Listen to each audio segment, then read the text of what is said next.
Capítulo 13. Hacia la Biblia. En nuestros tiempos el espíritu misionero es muy fuerte. Las iglesias occidentales están enviando continuamente misioneros a todo el mundo para convertir a los pueblos de todas las naciones a sus credos. Ni son ellos solos tampoco en sus esfuerzos de proselitismo. El Oriente ha comenzado también con una fuerte invasión en los campos occidentales, y muchos cristianos que estaban descontentos con los credos y dogmas de los clérigos y que estaban buscando la verdad que satisficiera las ansias de su inteligencia por una explicación adecuada de los problemas de la vida, se han familiarizado y en muchos casos han aceptado las enseñanzas orientales del budismo, hinduismo, etc. Desde el punto de vista oculto, estos esfuerzos misioneros, sean de Oriente o del Occidente, no son deseables, pues son contrarios al tren de la evolución. Los grandes guías de la humanidad, que están a cargo de nuestro desarrollo, nos prestan la ayuda necesaria en ese sentido. La religión es una de esas ayudas, y hay muy buenas razones para que la Biblia, que contiene no solo una sino dos religiones, la cristiana y la judía, haya sido dada solamente al Occidente.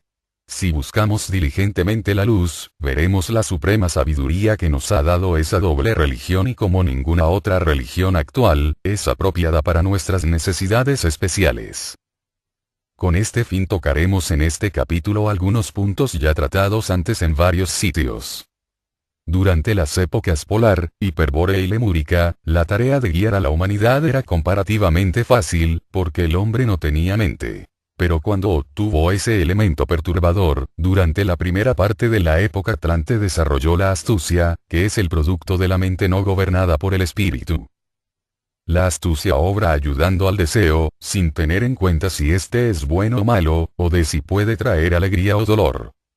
A mediados de la época Atlante el espíritu entró completamente dentro de sus vehículos y comenzó a trabajar en la mente, produciendo el pensamiento y la razón.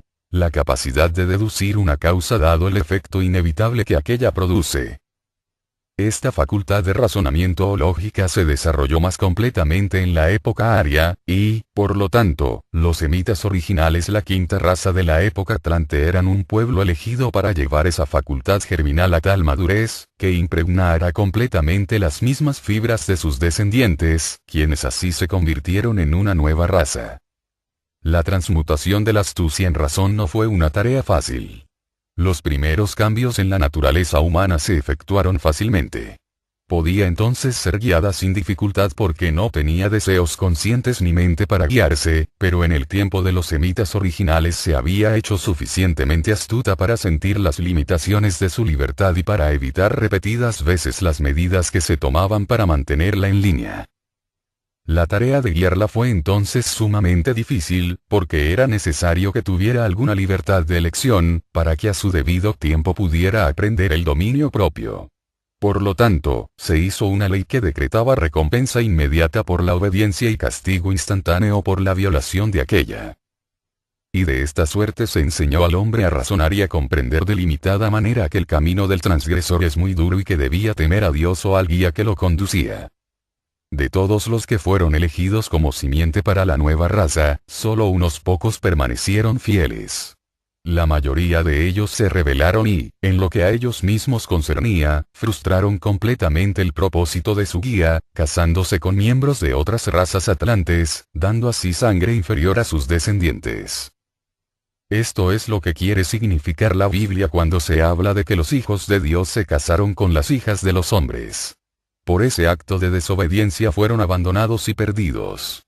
Aún los mismos fieles murieron en lo que respecta al cuerpo en el desierto de Gobi y el desierto en el Asia Central, la patria de nuestra raza actual. Y reencarnaron, como sus propios descendientes, por supuesto, y de esta manera heredaron la tierra de promisión, la tierra como es ahora.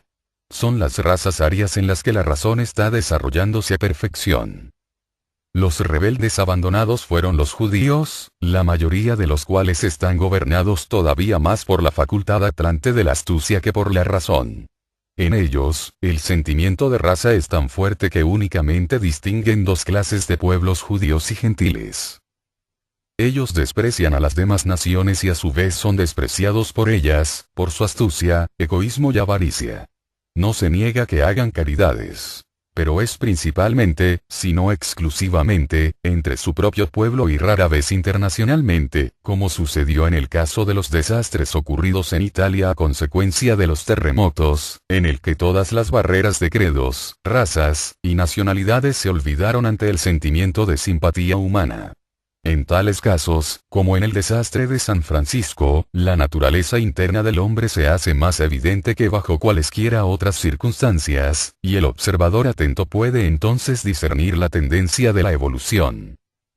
Entonces se manifiesta el hecho de que aunque en medio de las luchas de nuestra vida ordinaria lo olvidamos, sentimos en el corazón y reconocemos esa gran verdad de que todos somos hermanos y que la desgracia de uno es realmente sentida por todos. Tales incidentes determinan, por lo tanto, la dirección de la evolución.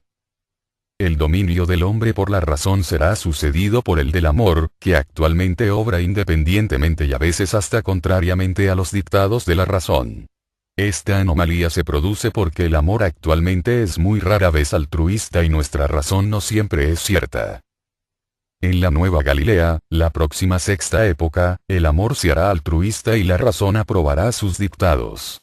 La fraternidad universal se realizará entonces plenamente, y cada uno trabajará para el bien de todos, porque el egoísmo será una cosa del pasado. Para que este anhelado fin pueda realizarse, será necesario seleccionar otro pueblo escogido de los actuales linajes de reserva, como núcleo del cual pueda surgir la nueva raza.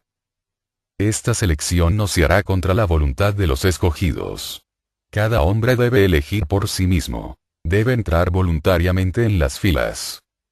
Las razas no son sino rasgos evanescentes de la evolución.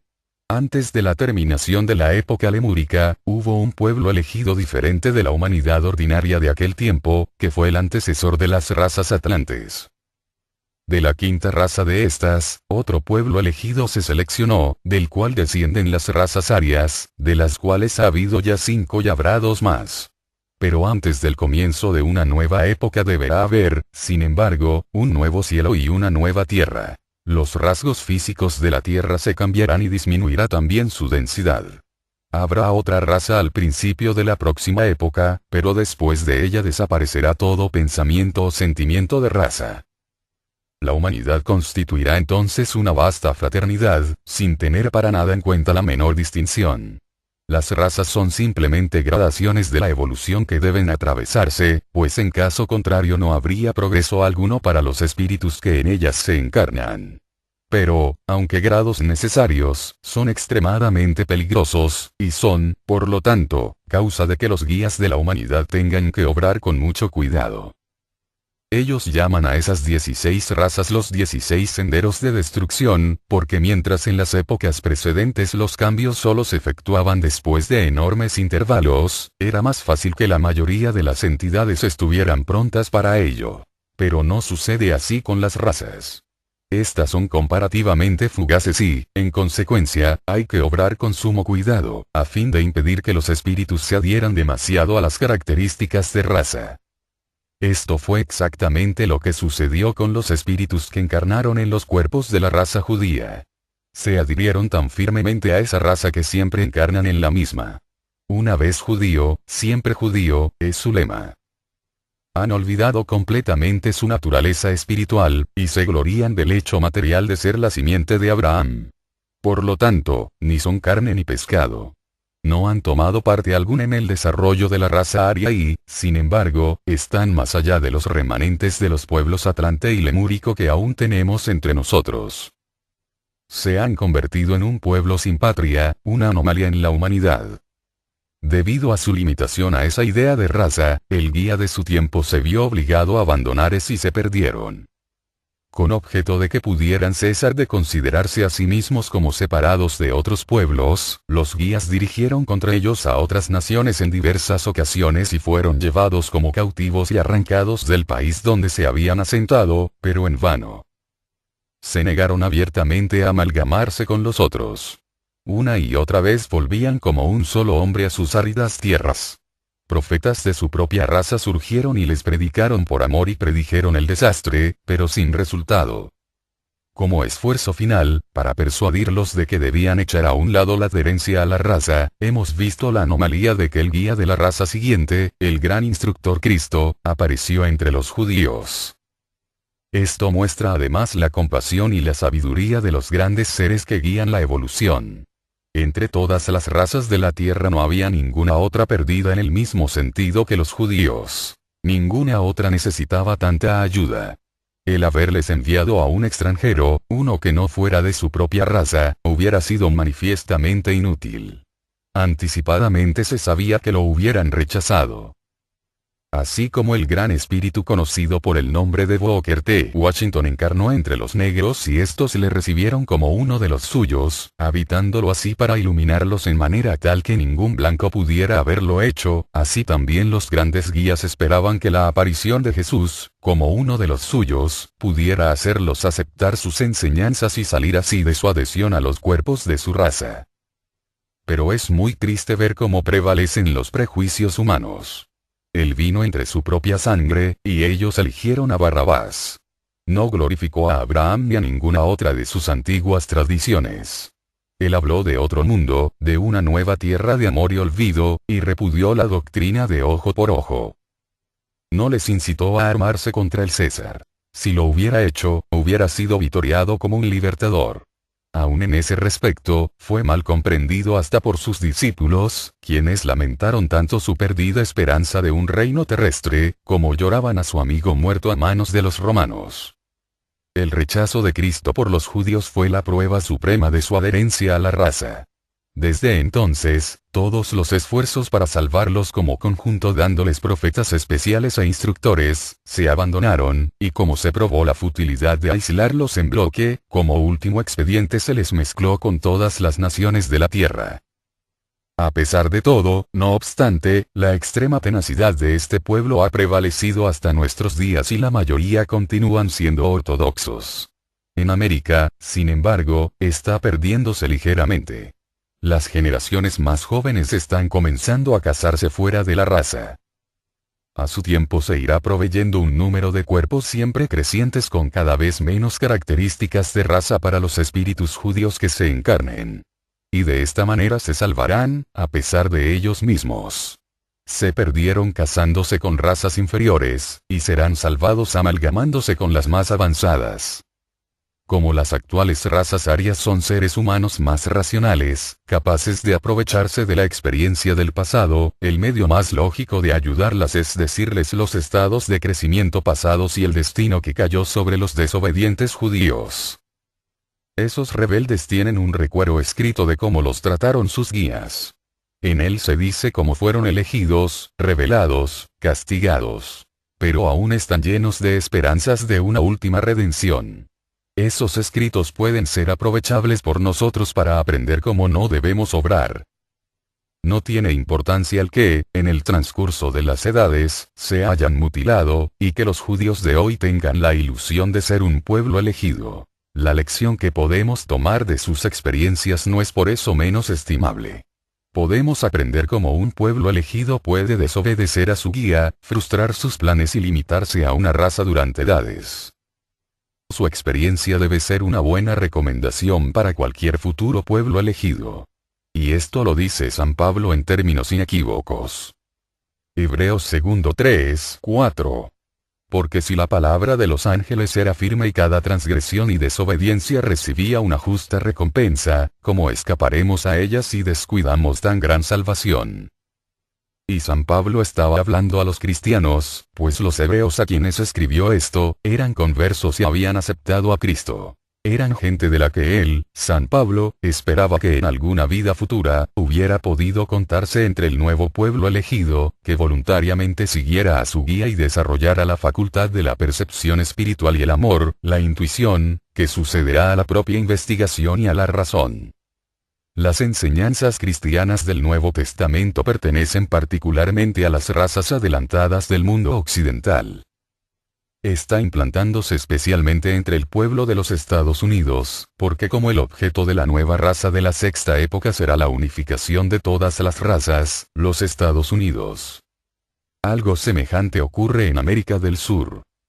Nota del traductor: se están convirtiendo en un lugar donde todo se mezcla, donde todas las naciones de la tierra se están amalgamando, y de esta amalgama se derivará el próximo pueblo elegido.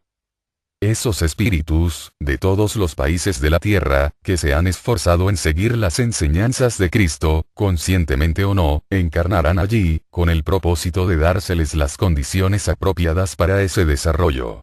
De ahí que el judío nacido en América sea diferente de los judíos de otros países. El mismo hecho de que hayan nacido en el mundo occidental prueba que se está emancipando el espíritu de su raza y, por consiguiente, que se ha adelantado a los judíos ortodoxos del viejo mundo cristiano, como eran sus padres, pues de lo contrario no habrían concebido la idea de romper sus lazos antiguos y venir a América. Por lo tanto, el judío nacido en América es el precursor que preparará el sendero que seguirán sus compatriotas más tarde. Vemos, pues, que la Biblia contiene las enseñanzas que necesitan especialmente los pueblos occidentales, quienes pueden aprender una lección del ejemplo horrendo de la raza judía, tal como se relata en el Antiguo Testamento, y pueden aprender a vivir las enseñanzas que Cristo da en el Nuevo Testamento, ofreciendo voluntariamente sus cuerpos como un sacrificio viviente sobre el altar de la fraternidad y del amor. Especiales. Con este fin tocaremos en este capítulo algunos puntos ya tratados antes en varios sitios. Durante las épocas polar, hiperbórea y lemúrica, la tarea de guiar a la humanidad era comparativamente fácil, porque el hombre no tenía mente. Pero cuando obtuvo ese elemento perturbador, durante la primera parte de la época Atlante desarrolló la astucia, que es el producto de la mente no gobernada por el espíritu. La astucia obra ayudad, que están a cargo de nuestro desarrollo, nos prestan la ayuda necesaria en ese sentido. La religión es una de esas ayudas, y hay muy buenas razones para que la Biblia, que contiene no solo una sino dos religiones, la cristiana y la judía, haya sido dada solamente al occidente. Si buscamos diligentemente la luz, veremos la suprema sabiduría que nos ha dado esa doble religión y como ninguna otra religión actual, es apropiada para nuestras necesidades. Capítulo 13. Hacia la Biblia. En nuestros tiempos el espíritu misionero es muy fuerte. Las iglesias occidentales están enviando continuamente misioneros a todo el mundo para convertir a los pueblos de todas las naciones a sus credos. Ni son ellos solos tampoco en sus esfuerzos de proselitismo. El Oriente ha comenzado también con una fuerte invasión en los campos occidentales, y muchos cristianos que estaban descontentos con los ayudando al deseo, sin tener en cuenta si este es bueno o malo, o de si puede traer alegría o dolor. A mediados de la época Atlante el espíritu entró completamente dentro de sus vehículos y comenzó a trabajar en la mente, produciendo el pensamiento y la razón. La capacidad de deducir una causa dado el efecto inevitable que aquella produce. Esta facultad de razonamiento o lógica se desarrolló más completamente en la época aria, y, por lo tanto, los semitas credos y dogmas de los clérigos y que estaban buscando la verdad que satisficiera las ansias de su inteligencia por una explicación adecuada de los problemas de la vida, se han familiarizado y en muchos casos han aceptado las enseñanzas orientales del budismo, hinduismo, etc. Desde el punto de vista oculto, estos esfuerzos misioneros, sean de Oriente o del Occidente, no son deseables, pues son contrarios al tren de la evolución. Los grandes guías de la humanidad